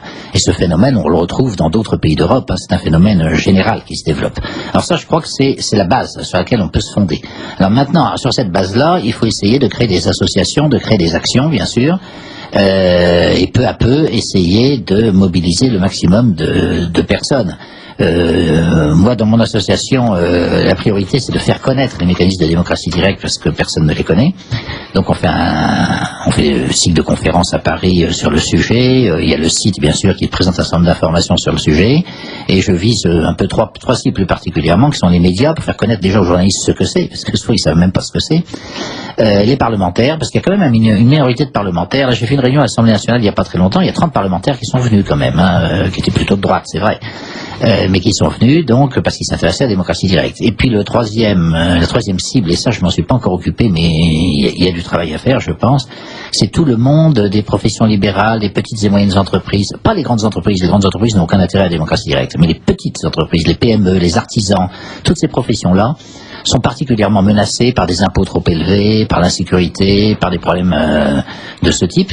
Et je pense ont intérêt à la démocratie directe, mais encore faut-il les aborder, aller les voir et leur expliquer comment ça fonctionne. En Allemagne, je constate que les associations qui défendent la démocratie directe ont des gros budgets, et ces gros budgets sont abondés assez largement grâce aux organisations de petites et moyennes entreprises allemandes, qui sont plus vivaces que chez nous, c'est vrai. Alors, merci Yvan Blot et merci Éric Martin. Alors avant de vous laisser conclure, je donne la parole aux auditeurs de Radio Courtoisie, puis ensuite nous retrouverons Bernard Lugan sur la crise en Côte d'Ivoire. Alors je lis les messages des auditeurs de Radio Courtoisie. Qu'on arrête de parler d'élite, c'est énervant, ce mot est inapproprié. Une auditeur nous fait remarquer que cette semaine sur France 2, dans Télématin, un chroniqueur sportif parlait des médailles obtenues par la France cette année et a cité le cas de Monsieur Lemaître, qui est un champion du 100 mètres, en précisant que c'est le premier blanc à être descendu sous les 10 secondes en 100 mètres et en direct, il y a eu une indignation de la responsable d'émission, il faut pas dire blanc. Une auditrice nous dit « Je suis pour la démocratie quand c'est le peuple qui choisit les élus. mais pas quand ce sont les élus qui choisissent le peuple. Et enfin, un auditeur, là si Monsieur Fressinger nous entend de ces montagnes suisses, un auditeur qui nous dit: Monsieur Fressinger a-t-il un frère qu'il pourrait nous envoyer en France? Alors, je vous laisse tous les deux conclure. Éric Martin, site Nouvelles de France. Alors voilà, donc moi j'invite tous les auditeurs à aller signer la pétition sur stop-immigration.fr. Donc même si on n'atteindra sans doute pas les 4 millions de signatures requises, on peut peser le plus possible en 2012. Si on est 100 000 par exemple, et aller voir les candidats pour exiger qu'ils s'engagent sur ce référendum dans leur programme, par exemple en 2012. Donc vraiment on a intérêt à être le plus nombreux possible. Donc voilà, ne perdons pas espoir, battons-nous. Merci Éric Martin. Yvan Blot. Bien, moi je dirais de façon parallèle, j'invite tous ceux qui le souhaitent à regarder le site démocratiedirect.fr, à adhérer à l'association Agir pour la démocratie directe, dont l'adresse est 8 hameau Michel-Ange dans le 16e à Paris. Et je crois que ce qu'il est nécessaire de bien faire comprendre à nos compatriotes, c'est que nous ne vivons pas en démocratie, nous ne vivons plus en démocratie si toutefois elle a existé, nous vivons en oligarchie. Nous avons des oligarques. Alors, je vois tout le temps dans les journaux des plaisanteries sur les oligarques russes, expliquant que la Russie c'est épouvantable, c'est un pays d'oligarques, etc. Alors, il y a sans doute des oligarques en Russie, mais ça me fait rire de voir donner des leçons aux autres, parce que nous-mêmes, c'est pas mal non plus. Alors, en fait, nous avons un système oligarchique qui gouverne sous le nom de démocratie. Et la vraie démocratie, elle n'arrivera qu'avec la démocratie directe. Merci Yvan Blot. Donc je rappelle les coordonnées d'Agir pour la démocratie, votre association, 8 hameau Michel-Ange dans le 16e à Paris. Le site c'est démocratiedirect.fr, www.démocratiedirect.fr. Je précise que le site Enquête et Débat est à l'initiative d'un DVD qui est disponible au prix de 20 €. Enquête et Débat, c'est enquête-débat.fr. Et dans ce DVD, vous retrouvez les interventions d'Yvan Blot. C'est un cycle de 10 conférences sur la question de la démocratie directe. J'ai l'impression que ce sujet qui est évoqué de plus en plus par les médias est aussi évoqué dans l'éditorial du Cri du contribuable que j'ai reçu hier matin par Alain Dumay et qui précise que ça sera un des thèmes prioritaires aussi pour l'association Contribuables Associés dans les mois à venir. Donc, j'ai l'impression que nous avons à la voix des penseurs, des acteurs politiques de premier plan, des organisations, des médias de qualité. À vous, chers auditeurs, maintenant de serrer les rangs pour faire pression en direction des décideurs, afin de recouvrer notre pouvoir, une parcelle de pouvoir face à cette super classe qui nous dirige et nous méprise.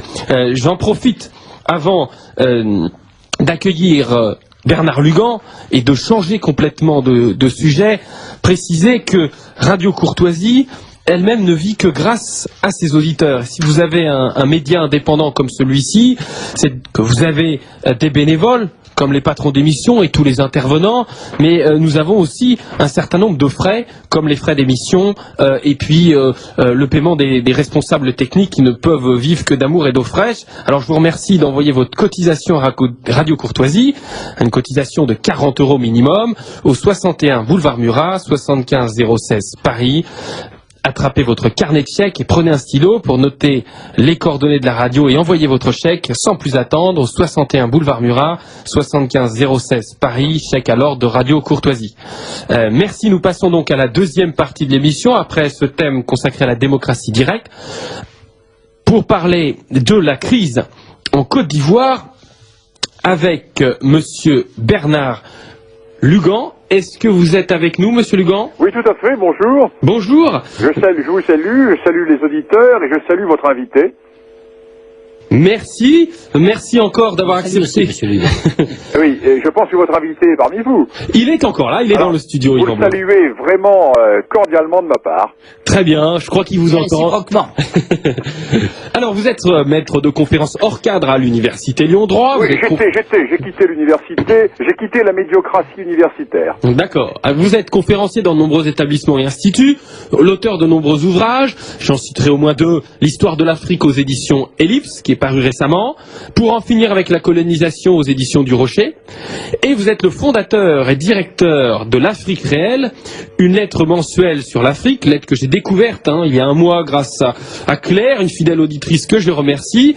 Et alors j'ai découvert cette revue qui est passionnante, je dois le dire, vraiment. En 20 pages, on a énormément d'informations. Et alors ça tombe bien, vous avez consacré 2 numéros, en novembre et en décembre, à la crise ivoirienne. Et dans l'analyse que vous faisiez au lendemain du premier tour de l'élection présidentielle, vous annonciez tout ce qui se déroule sous nos yeux. Je cite quelques lignes. Laurent Gbagbo, qui est en ballotage défavorable, devrait donc mathématiquement être battu. Là, on est avant le deuxième tour. Les jeux sont cependant loin d'être faits, et cela pour 2 raisons. Première raison, la question de l'alliance entre Ouattara et Bédié.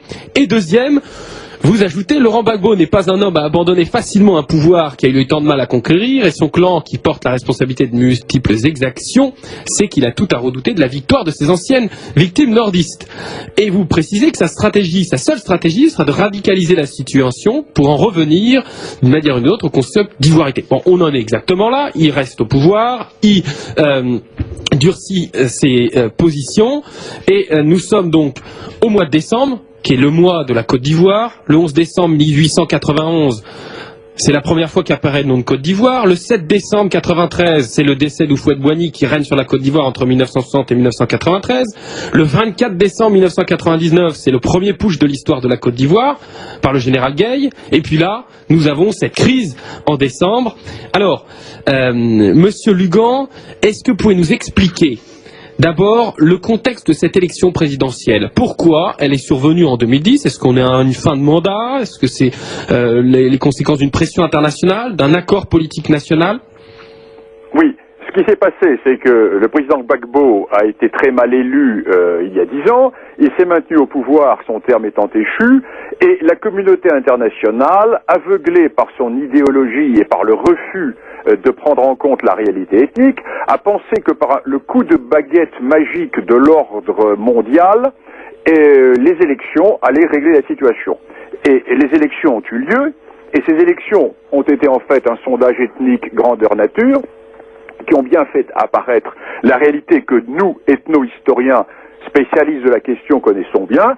La Côte d'Ivoire n'existe pas, et la Côte d'Ivoire, ou plutôt, existe sous 3 formes. Il y a 3 Côtes d'Ivoire. Il y a une Côte d'Ivoire nordiste, autour des ethnies du nord, Malinké et autres, une Côte d'Ivoire du centre, autour des Baoulés, et des Côtes d'Ivoire du sud, du littoral, autour des Bétés et des ethnies dites lagunaires, qui occupent la partie orientale de la Côte d'Ivoire. Donc, nous sommes face à une réalité, et face à cette réalité, nous nous trouvons devant l'évidence de la non-application de la démocratie one man, one vote, un homme, une voix, en Afrique.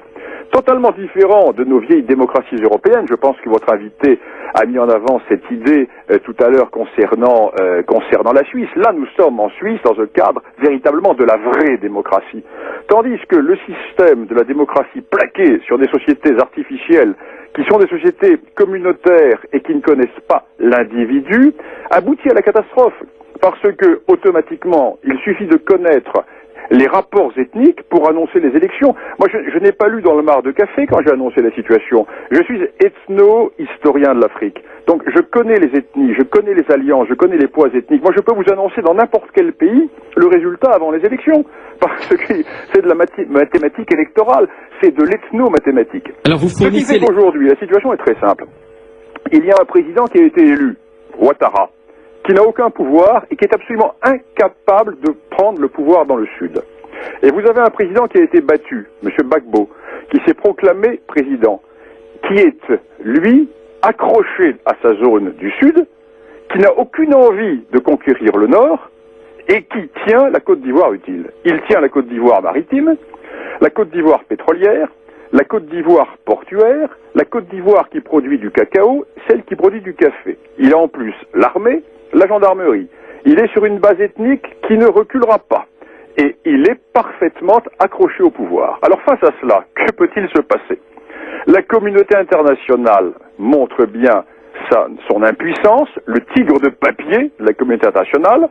Certains se ridiculisent, comme le président français, en donnant 8 jours à Gbagbo pour partir, ne se rendant pas compte qu'en disant cela, il renforce son pouvoir, car Gbagbo va apparaître pour une immense partie de la jeunesse africaine comme le résistant, le petit village gaulois qui résiste face à l'empire mondial international.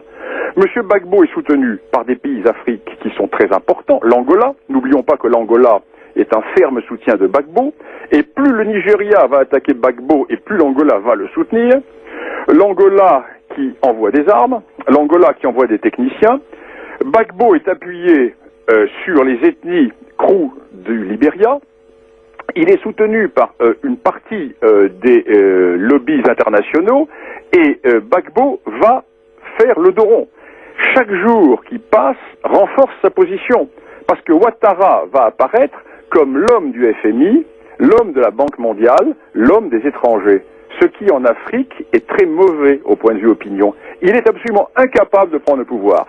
Il ne peut prendre le pouvoir que s'il y a une expédition militaire. Alors qui va faire une expédition militaire? L'ONU. Allons-nous faire comme au Katanga dans les années 1960-1965? Je vois mal l'ONU déclencher une guerre en Côte d'Ivoire pour installer M. Ouattara. La communauté des États de l'Afrique de l'Ouest, mais ils vont se faire battre. Parce que le seul pays capable de faire une expédition, c'est le Nigeria. Mais l'armée du président Gbagbo va mettre en déroute l'armée du Nigeria. Donc nous risquons de nous trouver dans une situation complètement surréaliste. Le seul danger pour Gbagbo, et je pense qu'il est suffisamment intelligent pour ne pas courir ce risque, le seul danger, c'est qu'il s'en prenne aux Français. Car s'il s'en prend aux Français, les moyens que nous avons prépositionnés sur zone sont suffisants pour réduire à néant sa force militaire. Et à l'occasion d'une intervention de secours pour aller aider les ressortissants français qui seraient massacrés, il est bien évident que diverses opérations peuvent se produire. Gbagbo n'est pas fou. Il ne va, à mon avis, il n'a pas intérêt à s'en prendre aux Français. S'il s'en prend aux Français, il va commettre une erreur terrible, parce que là, une intervention militaire française, elle, pourrait avoir des conséquences néfastes pour lui. Autrement, il va faire le dos rond, accroché à la Côte d'Ivoire utile. Depuis 2002, il ne contrôle plus le nord du pays, il ne contrôle plus le centre du pays. Ça ne l'empêche absolument pas de continuer à tenir la partie qui l'intéresse. Nous sommes dans une situation de partition, et la seule solution logique, la seule solution humaine pour éviter un conflit, un pourrissement, ce serait précisément de prendre en compte cette partition. Parce que même si la communauté des États de l'Afrique de l'Ouest renversait M. Gbagbo, M. Ouattara ne pourrait pas tenir le Sud. Il est beaucoup trop isolé. Il a contre lui toutes les populations méridionales. Nous sommes dans cette réalité du monde sahélien et du monde littoral, deux Afriques qui ne peuvent pas vivre ensemble. La colonisation a créé ces États artificiels. Aujourd'hui, revenons à la longue histoire, à la longue durée africaine, à moins de vouloir créer le cataclysme. Il est bien évident que si une expédition militaire très puissante et internationale se faisait, M. Gbagbo serait chassé du pouvoir. Oui, et alors? Comme en Somalie, comme dans d'autres pays, quelle serait la situation ultérieurement? Alors comment lire la position française, celle du Quai d'Orsay? Est-ce qu'elle soutient une ethnie, les Baoulés, puisqu'elle avait mis en place ou soutenu Houphouët-Boigny, puis ensuite Conan Beignet, qu'elle a accueilli lors du putsch de Gaye en 2000? Est-ce qu'elle soutient le pouvoir en place, quel qu'il soit, parce que ensuite elle semble s'être rangée derrière Gbagbo, alors même qu'il avait tiré sur les militaires français et tué un certain nombre, je crois en 2000 ou 99? Ou est-ce qu'elle soutient d'abord des réseaux économiques? Or, il se trouve que ces réseaux économiques sont dans le Sud, et donc celui qui tient le Sud, en l'occurrence c'est Gbagbo, eh bien on se range derrière. Ou est-ce qu'il y a encore une autre lecture à faire mais, Bernard Lugan. Mes chers monsieur, un pays qui n'est plus maître de sa diplomatie, qui n'est plus maître de ses frontières, qui n'est plus maître de sa monnaie, qui n'est plus maître de sa constitution, qui n'est plus maître de sa loi, qui n'est plus maître de sa vie quotidienne, puisque tout dépend du Parlement de Bruxelles, peut-il avoir une politique africaine? Non. Il n'y a plus de politique africaine française, comme il n'y a plus de France autonome. Nous sommes dans un cadre européocentré, et à partir de ce moment-là, il n'y a plus que des gesticulations. Et comme il n'y a plus de politique d'État, il n'y a plus que des lobbies et des groupes de pression. Alors, il y a trois grands groupes de pression en France. Il y a le groupe de pression qui soutient Ouattara, c'est-à-dire le groupe de pression qui est le groupe de la Banque mondiale et du FMI. Il y a le groupe de pression gaucho tiers-mondiste qui soutient Gbagbo, et puis il y a le groupe de pression des vieux nostalgiques de la colonisation qui soutient Bédier. Mais voilà le problème. Et il n'y a plus de politique africaine de la France. Sinon, ça se saurait. Un auditeur nous demande ce que vous pensez des interventions de Maître Vergès et de Roland Dumas. Ça fait partie, d'après vous, donc si je vous écoute, des gesticulations?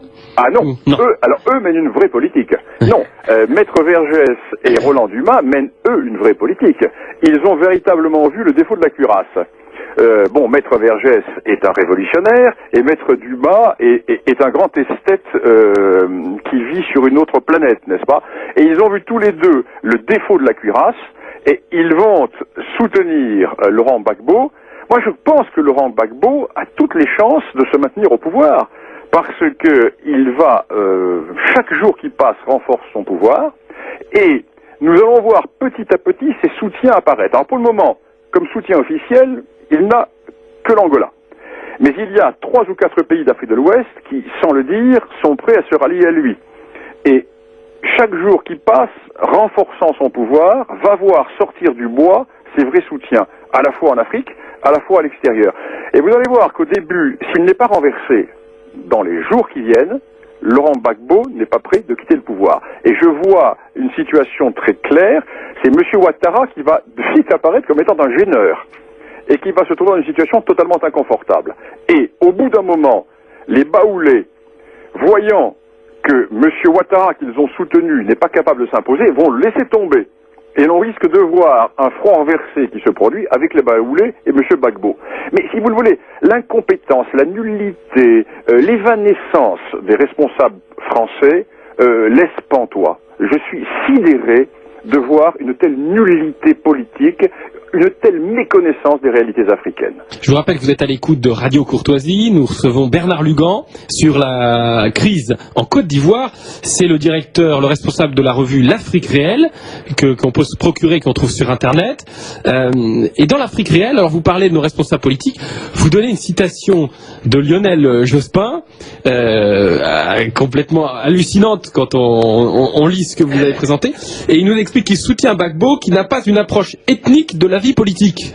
Et oui, bien sûr, parce que tout le courant gaucho tiers-mondiste nie l'existence des ethnies, parce que ce sont des universalistes.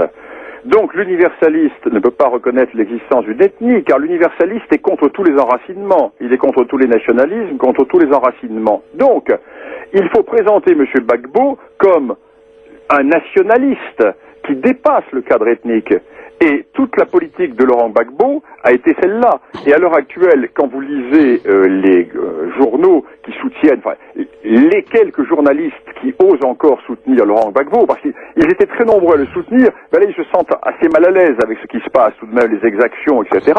Toujours cet argument est mis en avant. Laurent Gbagbo est un candidat qui n'est pas un ethniste, c'est un nationaliste ivoirien. Mais pas du tout, c'est une vaste plaisanterie. Une vaste plaisanterie. Et nous voyons nos hommes politiques pris au piège de leur idéologie. Mais là, c'est excellent. Les événements qui se passent, là, l'histoire va très vite. L'histoire va très très vite. Parce que nous voyons tous les jours, aussi bien en Europe qu'en Afrique, partout ailleurs, l'échec de cette idéologie mondialiste basée sur les droits de l'homme, basée sur la démocratie universelle, basée sur la négation des peuples. Et nous voyons qu'en fait, face à la situation ivoirienne, qu'est-ce qui résiste? Vous avez M. Ouattara, qui a certes gagné les élections, mais qui est le porte-valise du FMI et de la Banque mondiale. Et vous avez en face M. Gbagbo, qui est ce qu'il est, mais qui lui représente un peuple enraciné et un peuple qui ne veut pas céder face aux diktats de la communauté internationale. Alors, voilà la réalité et voilà l'image qui va apparaître dans l'opinion africaine. Et aujourd'hui, si un sondage était fait parmi la jeunesse africaine, quels seraient les 2 grands chefs d'État africains? Monsieur Robert Mugabe au Zimbabwe, parce qu'il a fait un bras d'honneur gigantesque à la communauté internationale, et Monsieur Gbagbo, parce qu'il est en train de faire plier cette même communauté internationale, qui va être obligé, pour s'imposer et pour maintenir la fiction de son idéologie, de lui faire une guerre.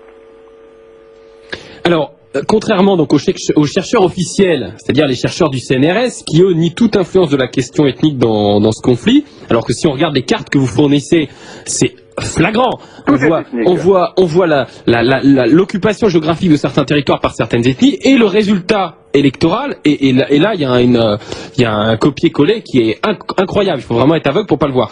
Alors, mais monsieur, parce que l'histoire du monde est faite de terres et de peuples. Une terre, un peuple. Le reste, c'est de l'idéologie. Le reste, c'est de la fumée intellectuelle. Alors, il y a une question. Les universalistes et les enracinés. Il y a une question que vous n'avez pas abordée, en tout cas vous n'avez pas traitée, là, dont on n'a pas parlé, mais les auditeurs nous sollicitent sur cette question, c'est la question religieuse. Alors, qui pour moi n'existe pas. Voilà. En 2000, on en a parlé en disant en gros, le Nord était musulman, le Sud chrétien, il y a une opposition Nord-Sud. Même si le chef de guerre c'était Guillaume Soro qui était un chrétien, mais alors qu'en est-il réellement? Alors, selon moi, nous sommes là en présence d'un habillage, les gens voient ce qu'ils veulent voir. Nous ne sommes pas en présence d'un phénomène religieux. Pourquoi?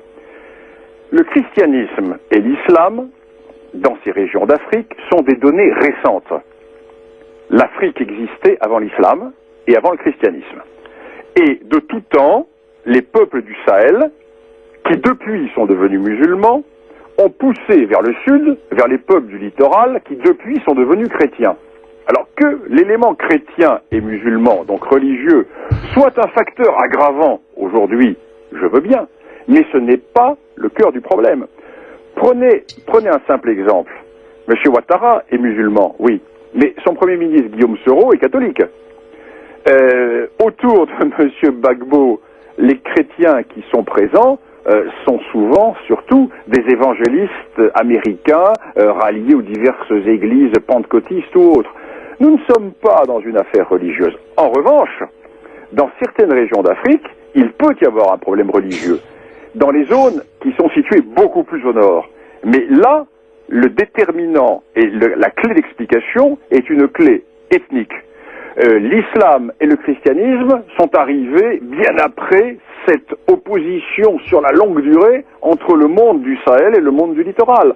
Mais comme nous vivons dans des mondes sans mémoire, où nous ne voyons que l'histoire immédiate, nous ne voyons pas cela. Et puis en France, il y a une obsession, également chez certains de nos amis et de nos auditeurs, à tout voir à travers la grille religieuse, qui est peut-être applicable en Europe, mais qui n'est pas applicable dans ces régions d'Afrique. Alors, Laurent Gbagbo a des relations avec des alliés africains. Vous avez parlé il a des alliés en Afrique comme l'Angola. Qu'en est-il au niveau international? Est-ce que là aussi, la dite communauté internationale se lézarde? Est-ce que certains soutiennent Gbagbo? On se souvient en 2000, lors des affrontements, on apprenait que la sécurité était assurée par des drones israéliens, que sa femme, la femme de Gbagbo, était très proche des États-Unis, qui soutenaient aussi visiblement un petit peu. Qu'est-ce qu'il en est des relations entre Gbagbo, les États-Unis, Israël?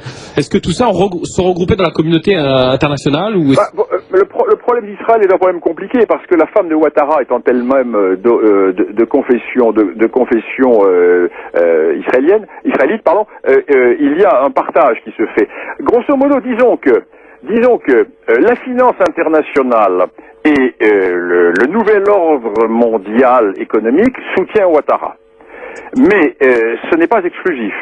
Et tous ceux qui sont plutôt partisans d'un non-alignement et d'un monde multipolaire soutiennent plutôt M. Gbagbo.